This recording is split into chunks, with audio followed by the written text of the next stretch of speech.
On July 1st, 2025, a telescope in the middle of the Chilean desert caught something moving that should not have been there. It wasn't an asteroid. It wasn't a planet. It was moving too fast, on a path too straight to belong to our solar system at all.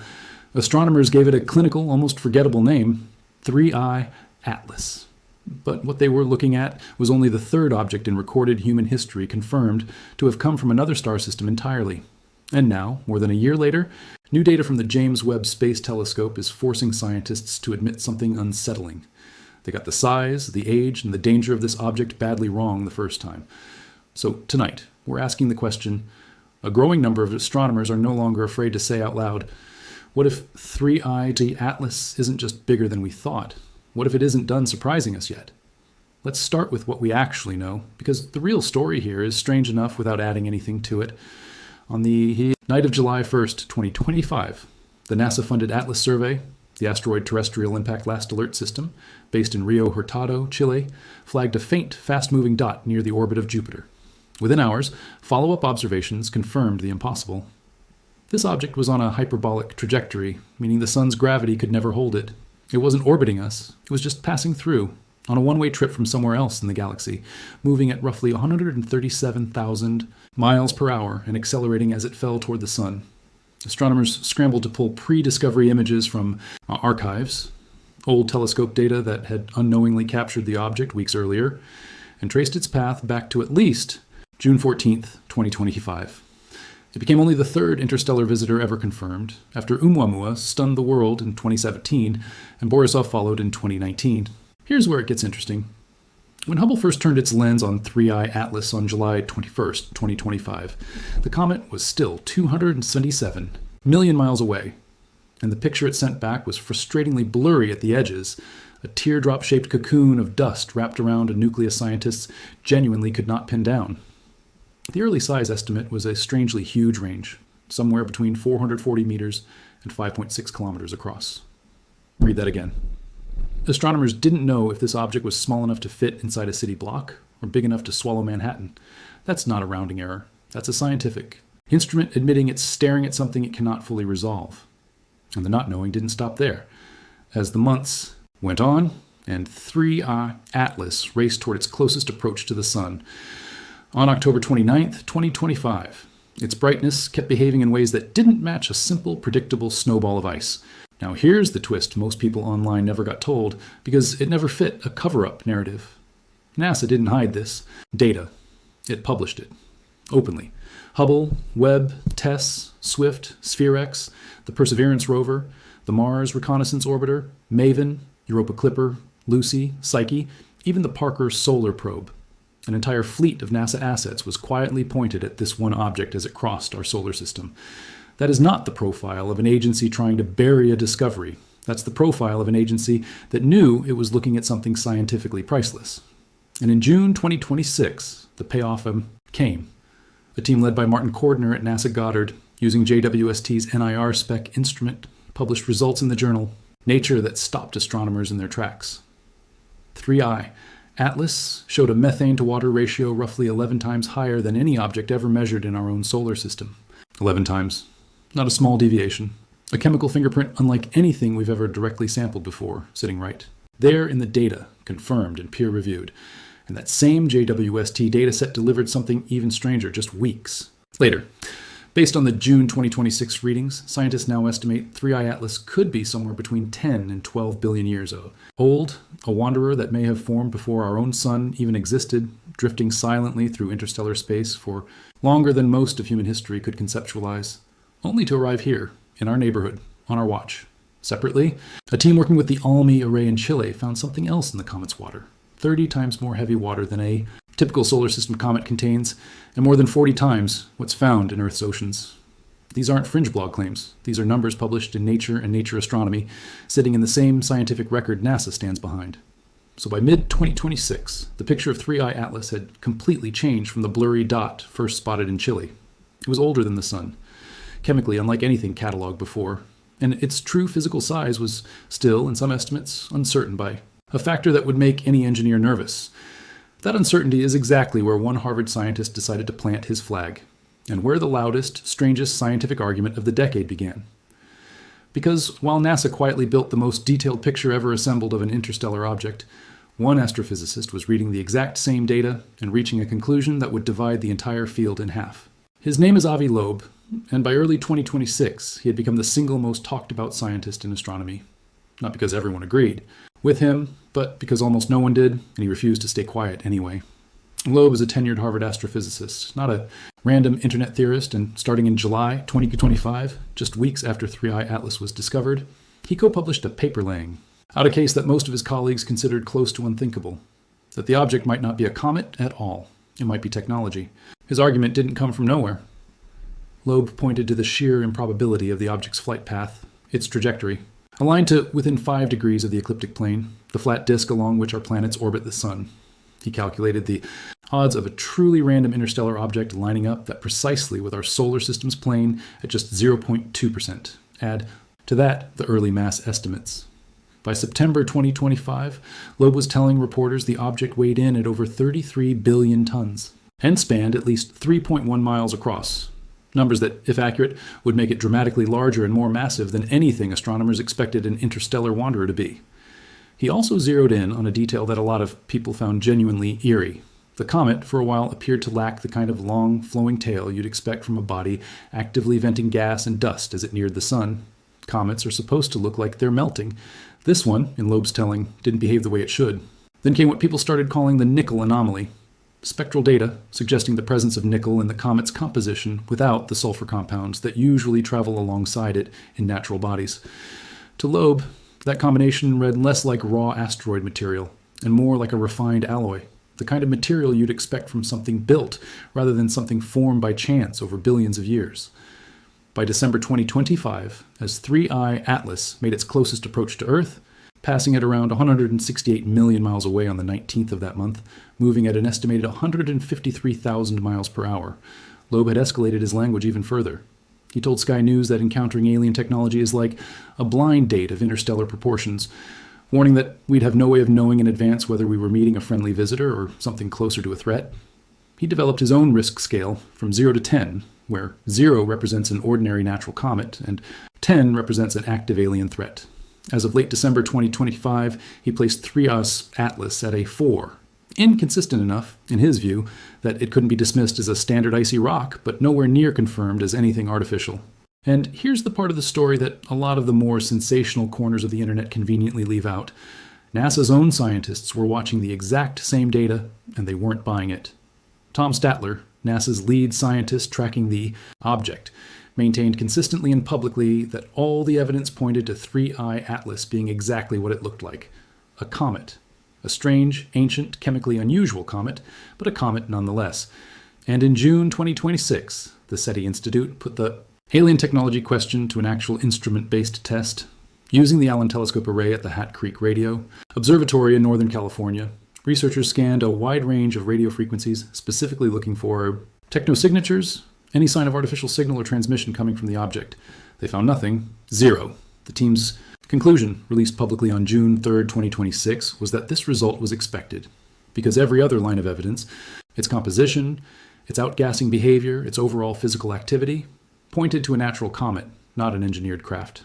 So where does that leave the nickel, the missing tail, the improbable trajectory alignment?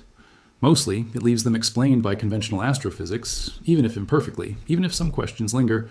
Later observations did, in fact, detect a tail, growing more prominent as 3I Atlas approached the sun and solar heating intensified, which is exactly what you'd expect from a normal icy body starting to outgas more violently the closer it gets to our star.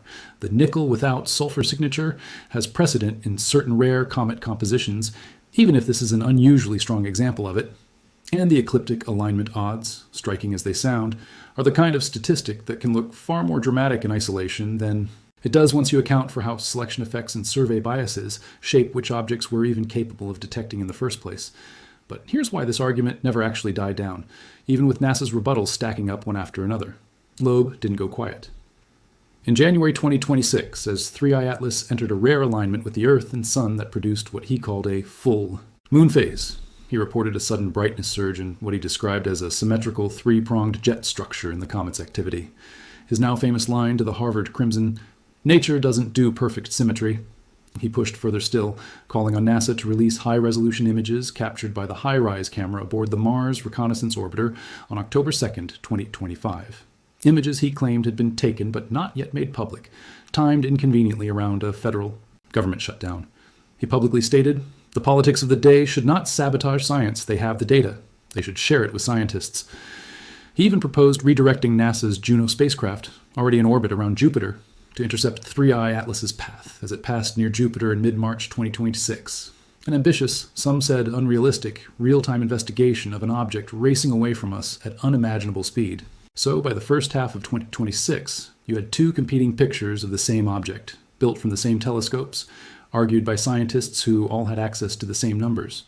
One side saw an ancient, chemically rare, but ultimately natural comet. The other saw a pattern of anomalies large enough and persistent enough that dismissing them outright felt premature. And sitting in the middle of that argument was 3I Atlas itself, utterly indifferent to the debate, still moving, still changing, and about to do something that would make both sides look at the data all over again. By March 2026, the argument over what 3I Atlas actually was had reached its final act, because the comet itself was running out of solar system to cross. Its next major waypoint was a close pass by Jupiter, scheduled for March 16, 2026, when it would come within roughly 53.6 million kilometers of the gas giant, a distance NASA's own tracking data confirmed with confidence well in advance. That number matters more than it sounds like it should. 53.6 million kilometers sits almost exactly at the edge of what's called Jupiter's Hill Radius, the theoretical boundary of Jupiter's gravitational dominance, measured at 53.5 million kilometers. In other words, 3I Atlas was going to thread the needle of Jupiter's gravity well about as tightly as an object could without being pulled into some kind of capture. NASA's assessment going into the encounter was calm and specific. Any perturbations detected in the comet's path so far were small and entirely consistent with normal outgassing physics, meaning the Jupiter flyby was expected to nudge its exit trajectory, not rewrite the story of what it was. Loeb, for his part, wasn't slowing down. As the comet approached Jupiter, he and colleagues at the Initiative for Interstellar Studies had already published a formal proposal, a real submitted scientific paper, calculating whether NASA's Juno spacecraft, still in orbit around Jupiter, could be redirected to intercept 3I Atlas during the flyby window. Their math showed it was technically possible. A precise thrust maneuver, executed as early as September 2025, followed by what's called a Jupiter-Oberth maneuver, could theoretically place Juno on a path to catch the comet on March 14, 2026, using its suite of onboard instruments, a near-infrared spectrometer, a magnetometer, an energetic particle detector, and a visible light camera. To study 3I Atlas from a distance, no Earth-based telescope could match. It's a genuinely bold idea. It's also, notably, not something NASA ultimately executed at that scale, and Loeb himself continued publishing his observations independently rather than through an intercepted spacecraft mission. Because here's the detail that should actually keep you up at night more than any single anomaly on Avi Loeb's list. 3I Atlas wasn't found by some enormous, purpose-built alien hunting observatory. It was found by a modest, automated planetary defense survey designed primarily to spot asteroids that might threaten Earth, almost as a side effect of its regular sky sweeps. And even Loeb himself, in the middle of his own case for the technological hypothesis, has said publicly that he expects new observatories to start finding objects like this every few months over the coming decade. Not every few years, every few months. That single sentence reframes everything you just heard. 3I Atlas isn't the ending of this story. Depending on who you ask, it might barely even be the beginning. The reason that prediction isn't just speculation is sitting in Chile right now in the form of the Vera C. Rubin Observatory, which only began its full science operations in 2025 and is expected to conduct the most comprehensive, continuous survey of the night sky ever attempted. Its entire purpose is to catch faint, fast-moving objects that older, narrower surveys would have simply missed, which is precisely the category 3I our Atlas, Oumuamua, and Borisov all fall into. For nearly all of human history, interstellar objects have been passing silently through our solar system, unnoticed, because we simply didn't have the instruments to catch them. 3 confirmed. Detections in less than a decade, 2017, 2019, 2025, isn't evidence that visitors from other star systems are suddenly increasing in frequency. It's evidence that we only just built eyes good enough to finally start seeing what's always been there. That's not a comforting distinction if you're the kind of person who loses sleep over the unknown. It might be an even less comforting one if you're the kind of person who finds comfort in feeling like Earth is somehow isolated, sealed off, untouched by anything beyond our own solar neighborhood. The data increasingly says otherwise. So let's be precise about what has actually been established, because that's the part every viewer deserves before drawing their own conclusion. NASA, the SETI Institute, and the overwhelming majority of the professional astronomy community stand behind the assessment. The 3I Atlas is a comet, an extraordinary one, but a natural one. A comprehensive radio search using the Allen Telescope Array in June 2026 found 0 technosignatures. Every major deviation from normal comet behavior, the missing tail that later appeared, the unusual, nickel to sulfur ratio, the improbable trajectory alignment, has a plausible natural explanation grounded in known cometary physics, even if some of those explanations stretch the edges of what we've previously observed. That is the scientific consensus, and it deserves to be stated clearly and without hedging, because misrepresenting where the mainstream actually stands isn't skepticism, it's just misinformation with better lighting.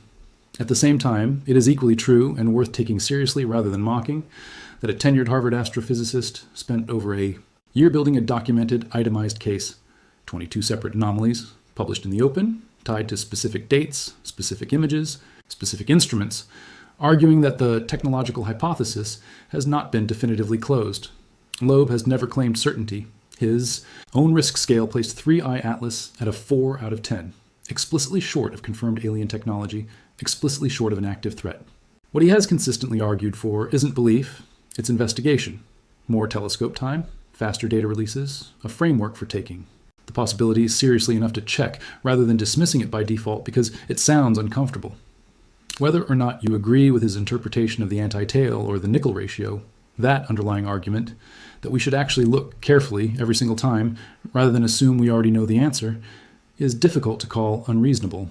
And that's really the story this comet leaves behind, whether it turns out to be nothing more than a 10 billion-year-old snowball or something science hasn't fully accounted for yet.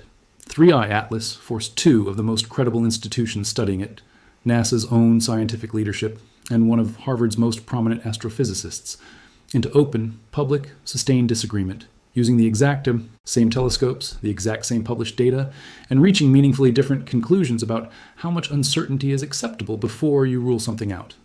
That disagreement is now baked permanently into the peer-reviewed scientific record in journals like Nature and Nature Astronomy, not on some anonymous forum. It's real, it's documented, and it's still unresolved by the time this comet slips beyond the reach of our telescopes sometime in 2027, carrying its answers back out into interstellar space with it, permanently out of reach. So where does that leave us, sitting here in July 2026, watching an object we can no longer even see clearly fade towards Saturn's orbit? And beyond? It leaves us with a genuinely rare kind of scientific moment, one where the uncertainty itself is the headline, not a placeholder for some more comfortable, more finished answer. 3I Atlas may never be visited, never be touched, never be definitively closed out one way or the other by the time it disappears for good. And the very next interstellar object the Rubin Observatory catches, quite possibly within months, not decades, according to the researchers who've spent the last year staring at this exact question, is going to walk right back into the same argument, with better instruments, sharper data, and a scientific community that has now, for the first time, publicly rehearsed exactly how this debate plays out. That's the real headline hiding underneath all the noise. Not 100 times bigger object appearing out of nowhere, but the honest, ongoing, unresolved argument over an object that's already here, already documented, and already forcing some of the smartest people on the planet to admit how much they still don't know. So here's the question worth sitting with as you close this video. If the next interstellar visitor arrives next year, next month, or next week, carrying its own set of anomalies, its own strange chemistry, its own uncomfortable statistics, will we actually be ready to look at it honestly? Or will we already have decided what we want it to be before the first photon even reaches our telescopes? Drop your answer in the comments, subscribe if you want to be there the moment the next one is found, and I'll see you in the next video.